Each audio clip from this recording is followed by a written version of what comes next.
Now listen. Now we talk about esophagus and stomach.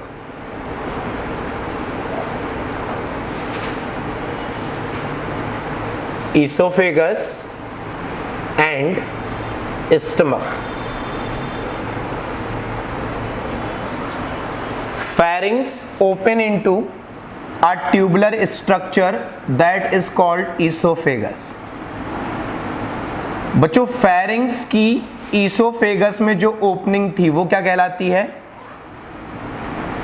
The opening of pharynx in esophagus is known as gullet. क्या कहलाती है? Gullet. और the opening of pharynx into windpipe is known as glottis. कौन सा covered होता है? कौन सा कवर्ड होता है? Wind pipe. ग्लॉटिस कवर्ड होता है by epiglottis. This is food pipe that is called oesophagus. First point हमें याद रखना है कि ईसोफेगस में फूड का डाइजेशन नहीं होता. ईसोफेगस में फूड का डाइजेशन नहीं होता. ईसोफेगस में जो मसल्स होती हैं, ईसोफेगस में जो मसल्स होती हैं, they perform a rhythmic contraction and relaxation. They perform a rhythmic contraction and relaxation which help in forward movement of food. क्या करता है? फॉरवर्ड मूवमेंट ऑफ फूड में हेल्प करता है. कौन हेल्प करता है? मसल्स का कॉन्ट्रैक्शन, रिदमिक कॉन्ट्रैक्शन. एक कंटिन्यूअस, देखो फूड यहां पर है, यहां पर कॉन्ट्रैक्शन होगा, रिलैक्सेशन होगा, फूड नीचे जाएगा. ठीक है. This movement is called peristalsis. क्या कहलाता है? Peristalsis is known as peristaltic movement. इसको हम एक नाम और देते हैं, पेरिस्टाल्टिक मूवमेंट. इस मूवमेंट को हम एक्सप्लेन करते हैं ईसोफेगस में. बट इसका मतलब ये नहीं है कि ये मूवमेंट सिर्फ ईसोफेगस में होता है. ये मूवमेंट हमारे पूरे एलिमेंट्री कैनाल में होता है. ऐसा तो नहीं होता ना कि ईसोफेगस से फूड स्टमक में पहुंचा तो स्टमक में फिर फूड रह जाएगा. वो वहां से कहां पहुंच जाएगा? Small intestine. फिर आगे मूव कर जाएगा लार्ज इंटेस्टाइन. तो यहां पर फूड का जो फॉरवर्ड मूवमेंट हो रहा है उसमें इन्वॉल्व होती हैं मसल्स. कौन इन्वॉल्व होता है? मसल्स. और इन मसल्स का रिदमिक कॉन्ट्रैक्शन और रिलैक्सेशन कहलाता है पेरिस्टाल्सिस. क्लियर ये पॉइंट? अगर कभी किसी वजह से ये पेरिस्टाल्सिस का मूवमेंट रिवर्स हो जाए, कैसा हो जाए? रिवर्स. फूड फॉरवर्ड की जगह कहां चला जाए? अपवर्ड एंड बैकवर्ड डायरेक्शन में, तो that leads to vomiting. That leads to, food बाहर आएगा तो क्या होगा? वॉमिटिंग होगा ना. तो जब पेरिस्टाल्सिस के जस्ट रिवर्स मूवमेंट होता है तो उसको हम बोलते हैं रिवर्स पेरिस्टाल्सिस. क्या बोलते हैं? और ये कब होता है? या तो हमने ओवर ईटिंग कर ली हो, ज्यादा खा लिया हो, या फिर हमारे स्टमक में कोई डिसीज हो, या फिर फूड ज्यादा स्पाइसी हो. किसी भी रीजन की वजह से वॉमिट हो सकती है. क्लियर ये पॉइंट? अब देखो, ये जो ईसोफेगस है ये ओपन होती है एक पाउच लाइक स्ट्रक्चर में जिसको हम बोलते हैं स्टमक. क्या बोलते हैं? स्टमक. क्लियर? स्टमक में ये जो ईसोफेगस ओपन हो रहा है इसकी ओपनिंग एक स्ट्रक्चर के थ्रू, मस्कुलर फ्लैप के थ्रू कंट्रोल होती है. उस मस्कुलर फ्लैप को हम नाम देते हैं कार्डियक स्फिंक्टर. जैसे हमारे हार्ट में वेल्व होते हैं, ब्लड वेसल्स में वेल्व होते हैं to prevent the back flow of blood. ऐसे ही डाइजेस्टिव सिस्टम में स्फिंक्टर्स होते हैं to prevent the backflow of food. तो फूड फॉरवर्ड डायरेक्शन में तो मूव कर सकता है बट रिवर्स डायरेक्शन में मूव जनरली नहीं कर सकता। क्लियर ये पॉइंट। एक और इंफॉर्मेशन सुनो, जो न्यू बॉर्न बेबी होते हैं उनमें ये कार्डियक स्फिंक्टर ज्यादा अच्छे से डेवलप नहीं हुआ होता है, इसीलिए they are more prone to vomit. थोड़ा ही ज्यादा खिला दिया वॉमिट हो जाती है क्योंकि ये कंट्रोल नहीं होता। समझ में आई मेरी बात। अब देखो, अब हम आते हैं स्टमक पर। स्टमक का वो पार्ट जहां पर ईसोफेगस ओपन होती है, that part is called cardiac part. That part is located near to the heart, that's why it is called cardiac part. इसीलिए उस स्फिंक्टर का नाम भी क्या है? Cardiac sphincter. This upper part of stomach is called either fundus or fundic. यही वो part है स्टमक का जहां जनरली गैस बनती है हमारी स्टमक में। जब गैस बनती है ना, स्टमक में पेन होता है, तो वो गैस कलेक्ट होने का मेन रीजन क्या है? फंडिक, वहीं पर कलेक्ट होती है। क्लियर? अब this part is called main body of stomach and this posterior part which open into intestine, that is called pyloric part. What it called? Cardiac, fundic, main body, pyloric. Pyloric part open into small intestine. यहां पर एक sphincter और होता है, यहां पर एक sphincter और होता है। इस स्फिंक्टर को हम नाम देते हैं बच्चों पाइलोरिक स्फिंक्टर। क्या नाम देते हैं? Pyloric sphincter. This cardiac sphincter is present between oesophagus and stomach. Stomach के केस में हम साइंस में वर्ड यूज करते हैं gastro. Doctor which is related with stomach is called gastrologist. Yes और नो? स्टमक में जो जूस बनता है that is called gastric juice. इसीलिए इस स्फिंक्टर को हम नाम देते हैं गैस्ट्रो ईसोफेजियल स्फिंक्टर। क्या नाम देते हैं? Gastro oesophageal sphincter. Clear this point? तो esophagus open into a muscular organ that is called stomach. Stomach consists of 4 parts: cardiac, fundic, main body and pyloric.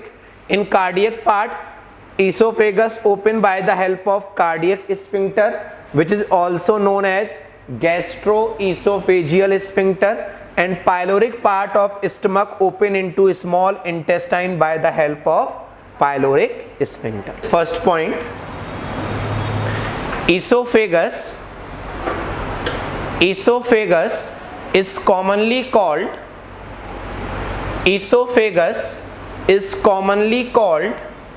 food pipe. Esophagus is commonly called food pipe. Write down next point. Food pipe do not involve in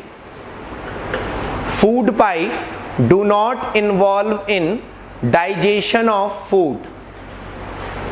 Food pipe do not involve in digestion of food. Next point,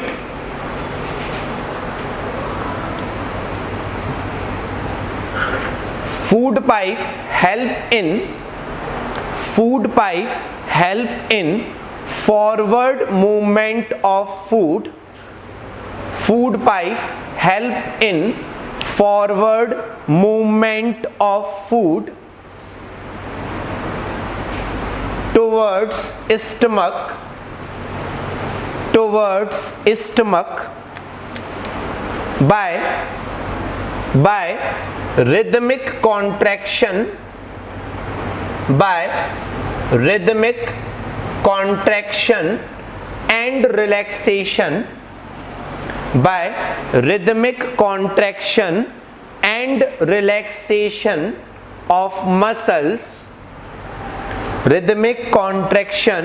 and relaxation, of muscles, known as peristalsis.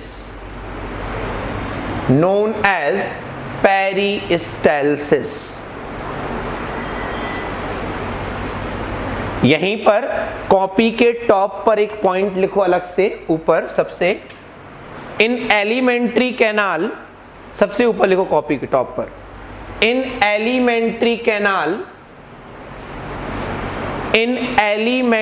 Canal minimum peristalsis, सबसे कम peristalsis कहां होती है? In alimentary canal minimum peristalsis take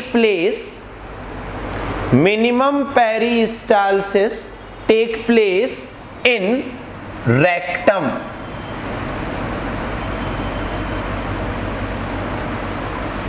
जो large intestine का सबसे last part होता है रेक्टम, वहां पर सबसे कम मूवमेंट होता है पेरिस्टालसिस का। Clear? Now write down heading stomach.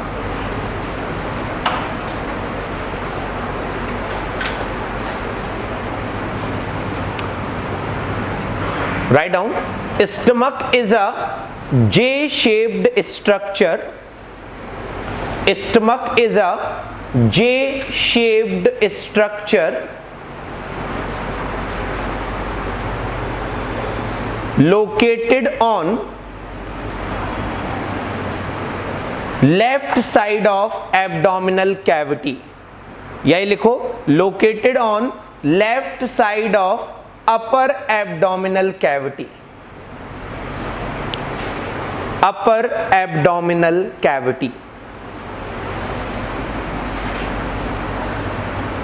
Write down next point.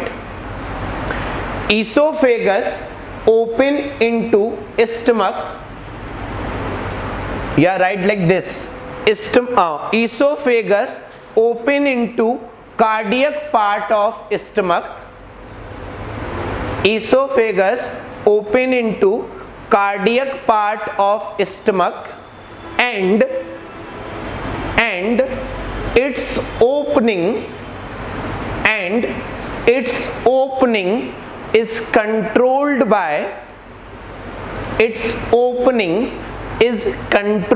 by pyloric sphincter. Sorry, cardiac sphincter. Its opening is controlled by cardiac sphincter. In bracket write down gastroesophageal sphincter. Cardiac sphincter के bracket में लिखो gastro-oesophageal sphincter.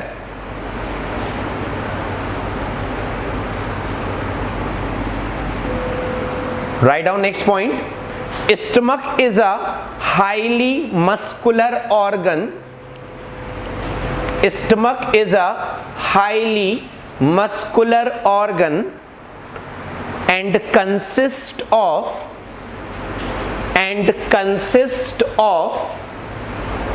4 different parts. 4 different parts. First part write down cardiac. First part is cardiac. Second fundic. Third main body. Cardiac, fundic, main body, and fourth pyloric. Write down next point. Pyloric part of stomach.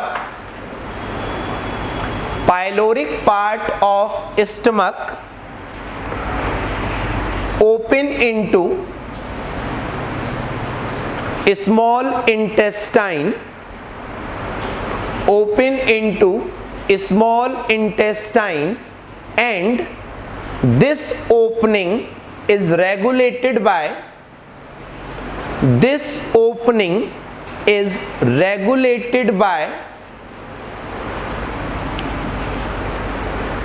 pyloric sphincter. This opening is regulated by pyloric sphincter. देखो बच्चों, जब हम बात करते हैं alimentary canal की, alimentary canal consist of 4 different layers. एक alimentary canal का जब हम क्रॉस सेक्शन लेंगे तो हमें वहां पर 4 डिफरेंट टाइप्स की लेयर्स मिलेंगी। वो लेयर्स आउटसाइड टू इनसाइड कौन कौन सी होती हैं? सबसे बाहर की लेयर होती है सेरोसा। कौन सी होती है? Serosa. Second layer is called muscularis layer.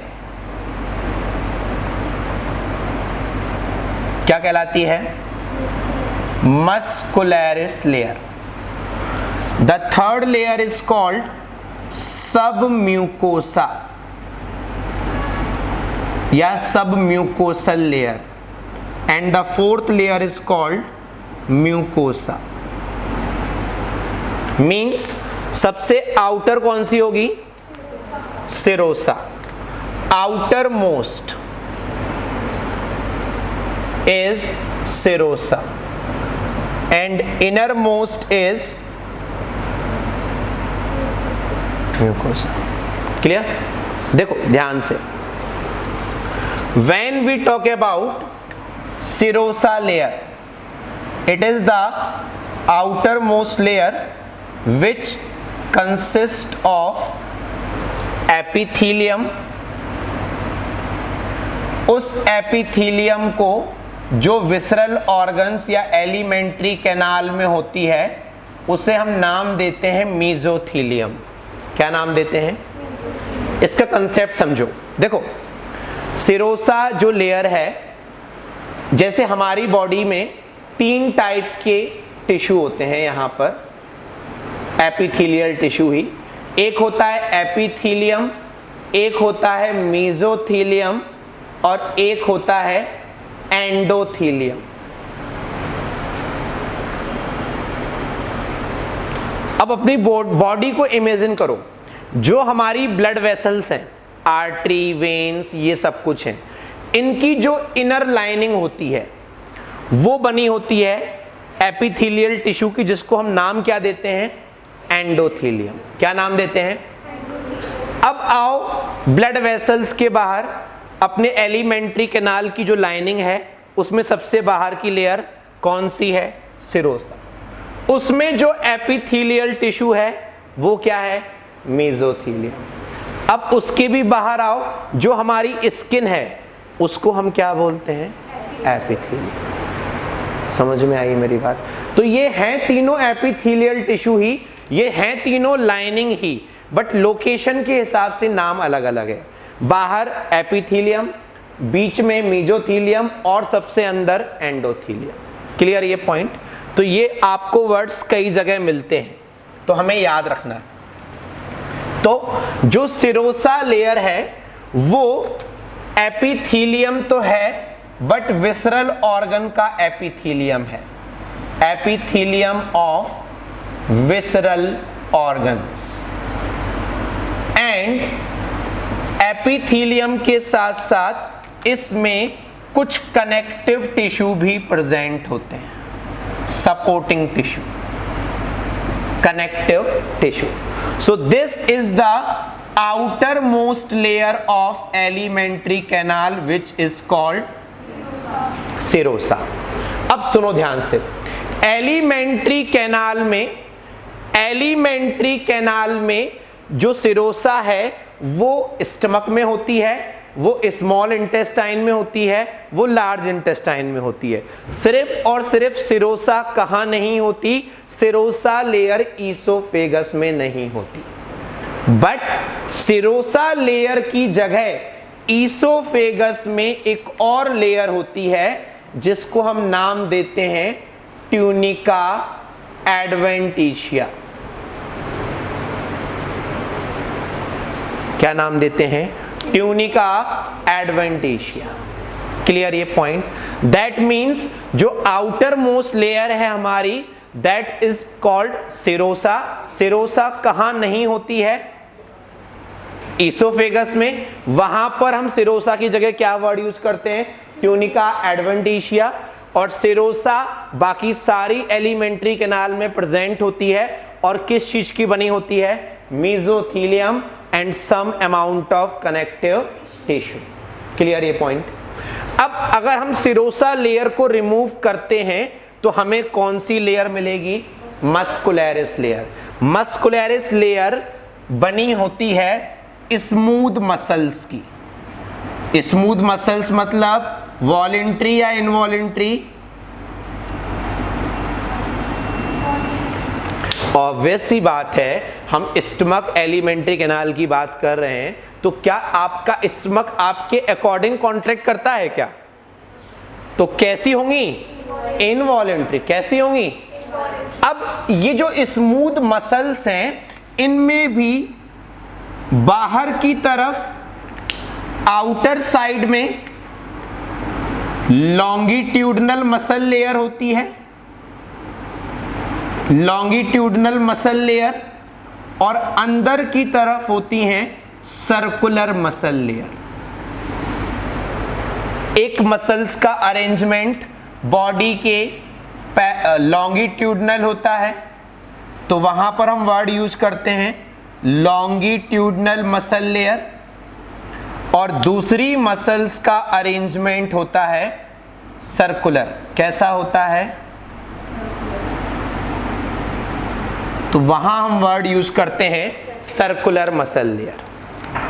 This one is outer longitudinal muscle layer,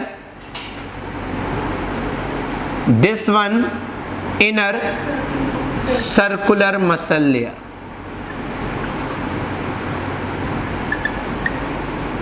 clear? अभी हमने एक पॉइंट लिखा था स्टमक के बारे में। Stomach is a highly muscular organ. Stomach region में लॉन्गिट्यूडनल के अंदर होती है सर्कुलर, और सर्कुलर के अंदर भी एक मसल लेयर होती है जिसको हम नाम देते हैं ऑब्लिक मसल लेयर। क्या नाम देते हैं? मसल्स वहां पर ऑब्लिकली अरेंज होती हैं। तो स्टमक में बात करें तो मसल्स की कितनी लेयर्स होंगी? 3। आउटर लॉन्गिट्यूडनल, फिर मिडिल सर्कुलर और इनर ऑब्लिक। अदरवाइज पूरे एलिमेंट्री कैनाल में आउटर कौन सी होगी? लॉन्गिट्यूडनल, और इनर कौन सी होगी? इन लॉन्गिट्यूडनल और सर्कुलर मसल्स में नर्व सप्लाई होती है। ये हमारे इंस्टाग्राम का हैशटैग नहीं है, ये नर्व प्लेक्सिस का डायग्राम है। नर्व सप्लाई का। किसका? Nerve plexus. यही वो नर्व प्लेक्सिस हैं जो हमारे इन मसल्स के कॉन्ट्रैक्शन और रिलैक्सेशन को कंट्रोल करते हैं। दैट मीन्स यही वो नर्व प्लेक्सिस हैं जो स्टमक, एलिमेंट्री कैनाल के small intestine, large intestine, even oesophagus के पेरिस्टाल्टिक मूवमेंट को कंट्रोल करते हैं। Clear this point? नाउ अब मसल्स के अंदर कौन सी लेयर है? सब mucosa. This layer is made up of loose connective tissue. Loose connective tissue is a type of soft connective tissue which is present under the skin, which is present under the mesothelium, which is present under the endothelium. तो इस loose connective tissue किस layer में present होता है? सब mucosa. And contain nerve supply, blood vessels and lymphatic vessels, या lymph लिख लो सिर्फ, blood and lymph। ठीक है, ये सारी चीजें सब म्यूकोसा लेयर में होती हैं। बट इससे भी ज्यादा इंपॉर्टेंट पॉइंट हमारे नीट पॉइंट ऑफ व्यू से है कि स्मॉल इंटेस्टाइन में जो ग्लैंड्स पाई जाती हैं वो म्यूकोसा लेयर में प्रेजेंट ना होकर किस लेयर में प्रेजेंट होती हैं? सब म्यूकोसा। तो it also contain glands of small intestine. Clear ये पॉइंट? देखो मैं इसको यहां ऐसे बना रहा हूं,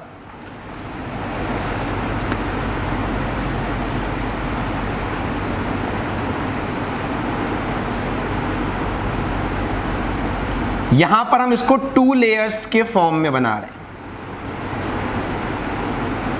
कोई भी लेयर है उसकी कुछ थिकनेस तो होगी। इस पूरी लेयर को ही हम क्या नाम दे रहे हैं? सब mucosa. For your kind information, इस सब म्यूकोसा लेयर में भी नर्व प्लेक्सेस होते हैं। दैट मीन्स हमारी ग्लैंड्स बॉडी की सिक्रीशन को कब प्रोड्यूस करेंगी ये भी ब्रेन ही डिसाइड करता है। जब फूड स्टमक में पहुंचेगा तभी स्टमक में जूस सिक्रीट होगा। ऐसा नहीं है कि फूड ओरल कैविटी में है और जूस स्टमक में सिक्रीट होने लगा। क्लियर ये point? Understood? So this is about the nerve plexuses which control submucosa. The innermost lining of alimentary canal is called mucosa.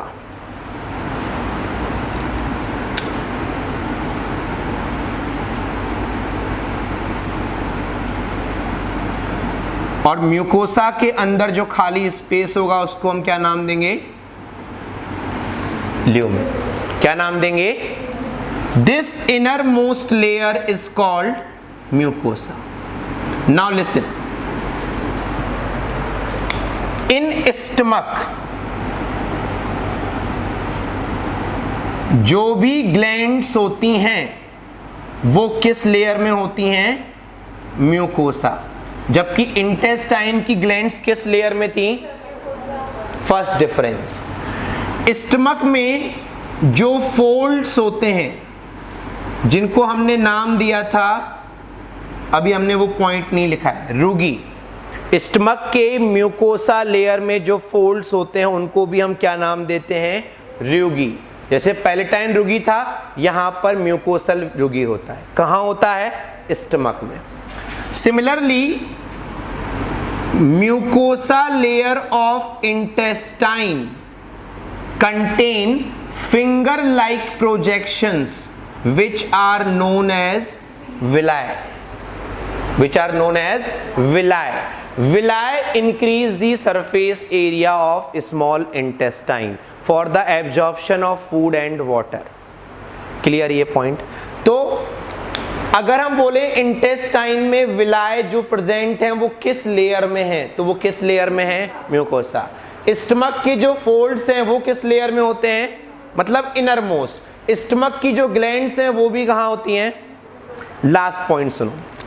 Intestine में जो विलाय होते हैं, फिंगर लाइक प्रोजेक्शंस, उन विलाय, 2 विलाय के बेस पर ग्लैंड्स का एक ग्रुप होता है। उस ग्रुप को हम नाम देते हैं क्रिप्ट ऑफ लिबर कोहन। बड़ा प्यारा सा नाम है बट हमें याद करना है। Crypt of Lieberkuhn. सुनना ध्यान से। अभी मैंने बोला था कि स्मॉल इंटेस्टाइन की ग्लैंड्स होती हैं सब म्यूकोसा में। अब मैं बोल रहा हूं कि स्मॉल इंटेस्टाइन की जो ग्लैंड्स का ग्रुप है जिसको हम क्रिप्ट ऑफ लिबर कोहन कहते हैं, वो होता है विलाय के बेस पर। मतलब किस लेयर में? अब 2 जगह कैसे पॉसिबल है तो सुनो ध्यान से। जो ग्लैंड्स सब म्यूकोसा लेयर में होती हैं वो सिक्रीट करती हैं वाटर, वो सिक्रीट करती हैं म्यूकस, वो सिक्रीट करती हैं बाइकार्बोनेट आयंस, बट कोई भी एंजाइम सिक्रीट नहीं करती। जो क्रिप्ट ऑफ लिबर कोहन की ग्लैंड्स हैं दे प्रोड्यूस एंजाइम्स। जब इनका निकलेगा एंजाइम, इसका निकलेगा म्यूकस, तब जाके इंटेस्टाइनल जूस बनेगा। समझ में आई मेरी बात? तो अगर इन जनरल पूछा जाए कि स्मॉल इंटेस्टाइन की ग्लैंड्स कहां होती हैं, तो आंसर ओनली विल बी सब म्यूकोसा, अनटिल अनलेस, जब तक उन्होंने ये नाम नहीं लिया क्रिप्ट ऑफ। तो क्रिप्ट ऑफ लिवर कौन कहां होगा? Mucosa. Clear this point? Outer most layer serosa, serosa is made up of and some mesothelium is a type of epithelium of visceral organs। visceral organs जो हमारी body के soft organs हैं, हम उनको visceral organs कहते हैं। Alimentary canal, heart, kidney, liver, lungs, ये सब कुछ visceral organs कहलाते हैं। ठीक है, फिर मस्कुलरिस लेयर किस चीज की बनी होती है? That means involuntary muscles. जो आउटर कैसी होती है? लॉन्गिट्यूडनल, इनर कैसी होती है? और स्टमक में इन दोनों के अलावा कौन सी लेयर होती है? Oblique. Third layer is submucosa which is made up of loose connective tissue and contain nerve, blood and lymph. Glands of small intestine कहां प्रेजेंट होती हैं? म्यूकोसा लेयर सबसे इनर मोस्ट होती है। स्टमक की glands तो mucosa layer में होती हैं। स्टमक में जो फोल्ड्स होते हैं वो भी म्यूकोसा में होते हैं। इंटेस्टाइन में जो विलाय होते हैं वो भी कहाँ होते हैं? और विलाय के बेस पर जो क्रिप्ट ऑफ लिवर कोहन है वो भी कहाँ है? चाहे मसल्स हो चाहे सब म्यूकोसा लेयर हो, that is controlled by nerve plexus. मतलब डाइजेस्टिव सिस्टम भी नर्वस सिस्टम से कंट्रोल होता है। इस नर्वस सिस्टम को हम लोकल नर्वस सिस्टम भी कहते हैं। इस नर्वस सिस्टम को जो विसरल ऑर्गन को कंट्रोल कर रहा है, इस नर्वस सिस्टम को हम विसरल नर्वस सिस्टम भी कहते हैं। मेरी बात समझ में आई? यस और नो? इसको एज सच ऐसे ही बना लो। Alimentary canal is lined by elementary canal is lined by 4 different layers, 4 different layers which are arranged from outside to inside, which are arranged from outside to inside, and their names are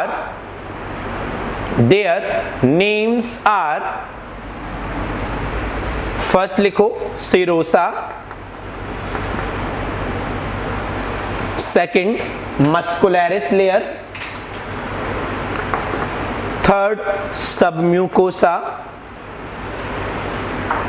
and fourth mucosa layer.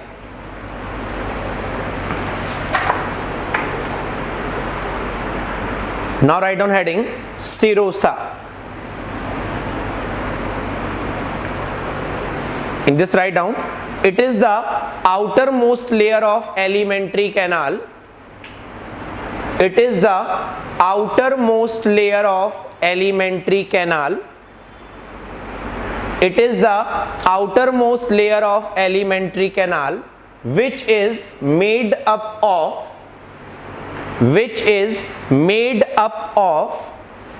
mesothelium and some connective tissue. Which is made up of mesothelium and some connective tissue.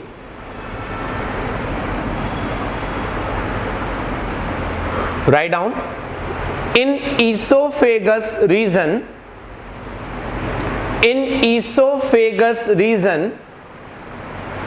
serosa is replaced by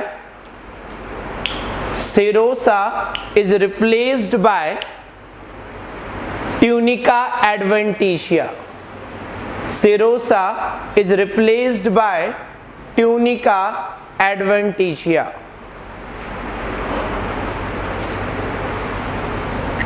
Write down second layer, muscularis layer. Muscularis layer. In this, write down, it consists of smooth muscles. It consists of smooth muscles and arranged in outer longitudinal layer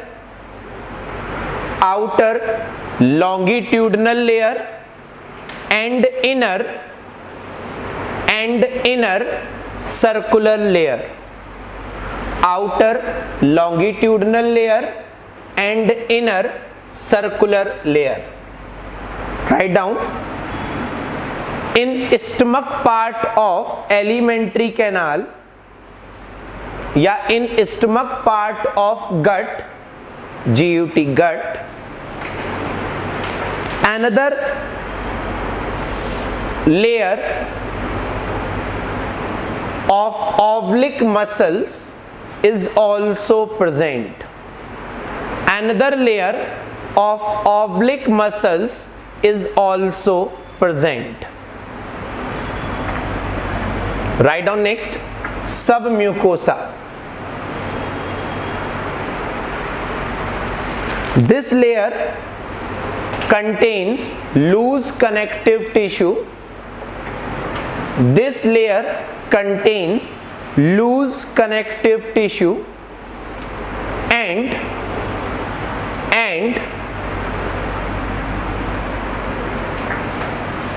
have nerves, blood and lymph.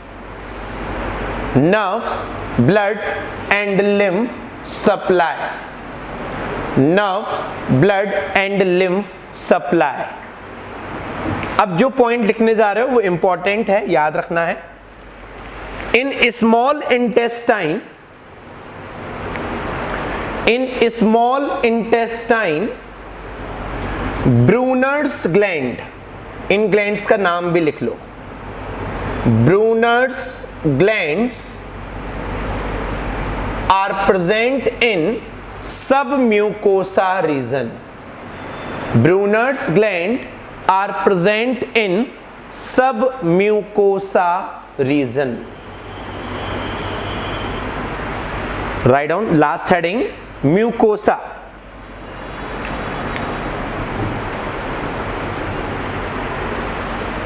It is the innermost layer. It is the innermost layer of alimentary canal. It is the innermost layer of alimentary canal which face lumen.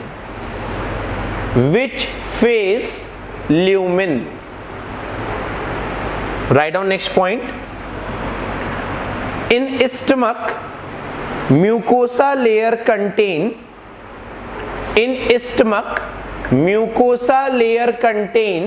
folds. In stomach, mucosa layer contain folds known as rugae.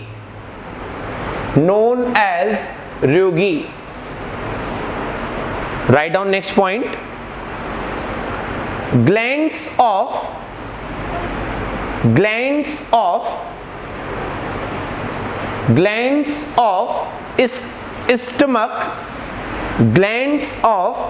stomach are also present.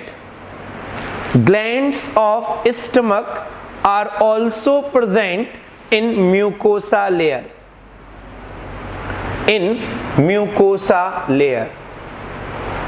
Write down next point.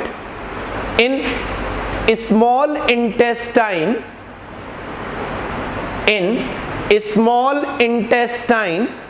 mucosa layer produce. In small intestine, mucosa layer produce some folds or finger-like projections some folds or finger like projections known as villi,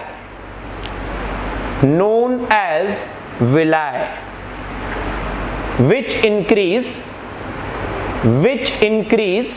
surface area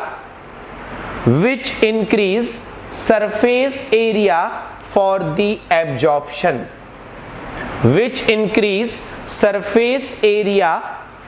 the absorption, एक point copy के top पर लिखो,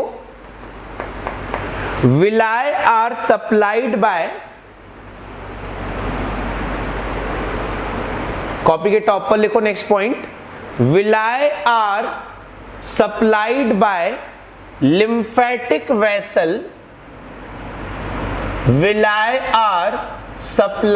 by lymphatic vessel, known as lacteal. हमारे body में कई सारी lymphatic vessels होती हैं, बट जो लिम्फेटिक वेसल्स विलाय को सप्लाई करती हैं उनको हम क्या नाम देते हैं? Lacteal. Just remember this point. Write down last point. On the basis of junction of लिखो, on the basis of junction of two villi,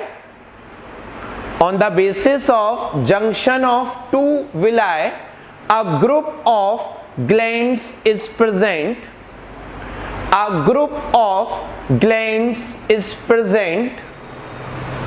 known as crypt of Leber-Cohen.